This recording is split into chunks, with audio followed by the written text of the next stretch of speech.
Ito nga pala ang ulam namin ngayong hapunan mga lods na ginisang kalabasa at nilagyan ko siya ng pritong tilapia.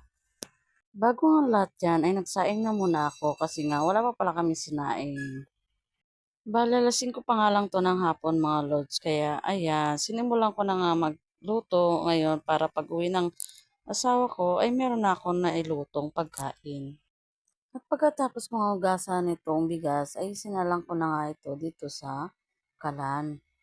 At habang nga nagsasayang ako dyan mga lods, ito naman nga ang kalabasa ang sinimulan kong hiwain. Bali medyo matigas nga yung kalabasa dito, tapos tinanggalan ko na rin ng buto. Bali nabili ko nga itong kalabasa kanina dahil may dumaan na naglalako ng gulay. Nabili ko nga ito ng 20 pesos isa. Tapos, bali, dalawa na yung binili kong kalabasa. Tapos, nagbili na rin ako ng sibuyas at saka kamatis. Bali, sasawag ko nga dito mga lods ay pritong tilapia. Favorite nga ito ng mga anak ko, itong kalabasa. Tapos, repolyo. Pati na rin ang kangkong, inadobong kangkong. Ayan, kasi nga, sinanay nga namin sila sa gulay. Tsaka buti na lang ang asawa ko mga lods ay mahilig din yan sa gulay. Bali bihira na nga lang kami magkarne. Basta ang gustong gusto lagi niyan luto, gulay at saka yung may sabaw. Ayan, natapos ko na ngang hiwain tong kalabasa at hugasan ko naman siya ng 2 beses. Tapos itatabi ko nga muna siya dito sa gilid kasi nga ay maghihiwa ako nitong sibuyas, bawang at saka ng kamatis. Tapos bumili nga ako ng 3 pirasong kamatis diyan kasi mura na lang ngayon.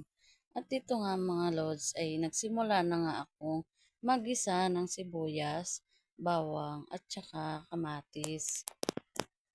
Sigurado na naman dito sa ating niluto ay may tataob na naman ng kaldero. Kaya ayan, at saka mapapa-only rice ka talaga.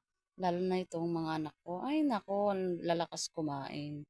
Ayan, nang nagisa na nga ang sibuyas, bawang at kamatis, sinilagay ko na nga itong kalabasa. Tsaka ako siya dinagdagan ng sabaw. At pagkatapos, takpan lang natin para agad kumulo. Ito nga palang isda ang aking ilalagay, pero yung may bawas na hindi ko siya ilalagay. Yan, tinimplahan ko na rin siya ng asin at saka ng magic sarap. Medyo malambot na nga yung kalabasa dyan at ito, nilagay ko na nga itong 2 tilapia. Ito nga palang tilapia mga lods ay ulam namin ito tanghali.